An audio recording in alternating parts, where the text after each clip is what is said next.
মায়ের কবল থেকে মুক্তি লাভ কি করে হয় এই অধ্যায় সেটা বর্ণনা করা হয়েছে। বদ্ধ জীবেরা যাতে ইন্দ্রিয় উপভোগ কিংবা বদ্ধ জীবন থেকে মুক্তি লাভের অনুশীলন করতে পারে সেই উদ্দেশ্যে সর্বকারণের কারণ পরম পুরুষোত্তম ভগবান পঞ্চমহাভূত সৃষ্টি করেছেন, যার থেকে বদ্ধ জীবের পার্থিব শরীর গঠিত হয়ে থাকে।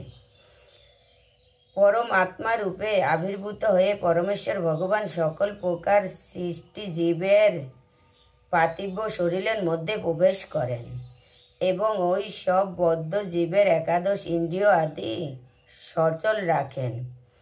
ওই সব সৃষ্টির পার্থিব শরীরটিকে বদ্ধ জীব নিজের স্বরূপ সত্তা বলে ভুল ধারণা করে এবং তার ফলে নানা প্রকার ফল আশ্রয়ী কার্যকর্মে নিয়োজিত হয়ে থাকে। তার নিজের কৃত কর্মের ফলস্বরূপ বাধ্য হয়ে সে বিভিন্ন প্রজাতির মধ্যে বারংবার জীবন ধারণ করে এবং বিশ্ব ব্রহ্মাণ্ডের মহাপ্রলয় উপস্থিত না হওয়া পর্যন্ত সে দুঃখ কষ্ট ভোগ করে। আমাদের এই মানব শরীরেই ভগবানকে ডাকার উপযুক্ত শরীর। তাই এখানে একটা উদাহরণ আছে। এক জামাই এসছে শ্বশুর বাড়িতে, অনেক দূর শ্বশুর বাড়ি। আসার সময় উনি রাস্তায় বিস্কুট খেয়েছে, জল আর খেতে পারেনি।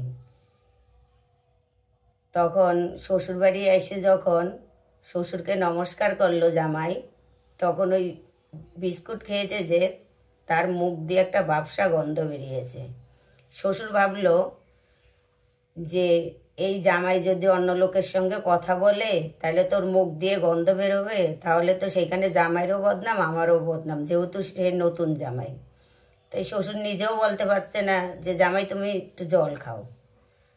তখন শ্বশুর বলল, বাবা এই পয়সা নাও, নিয়ে তুমি বাজার থেকে আখ কিনে নিয়ে আসো।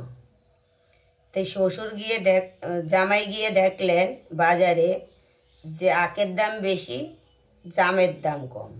জামাই কি করলেন, জামাই করে জাম কিনে বাড়ি আসলো। যখন বাড়ি আসলেন শ্বশুর বললেন যে আমি জামাইকে পাঠিয়েছি যে ময়লা তাড়ানোর জন্য, জামাই আরও ময়লা বাড়িয়ে নিয়ে এসছে।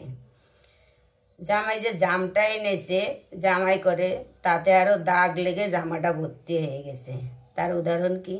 ভগবান আমাদের পাঠিয়েছে এই মানব শরীর নিয়ে ওনাকে ডাকার জন্যে। আমরা এখানে এসে মায়ার কবলে পড়ে সব কিছু ভুলে গেছি, ভগবানকে ডাকার সময় আমরা পাই না।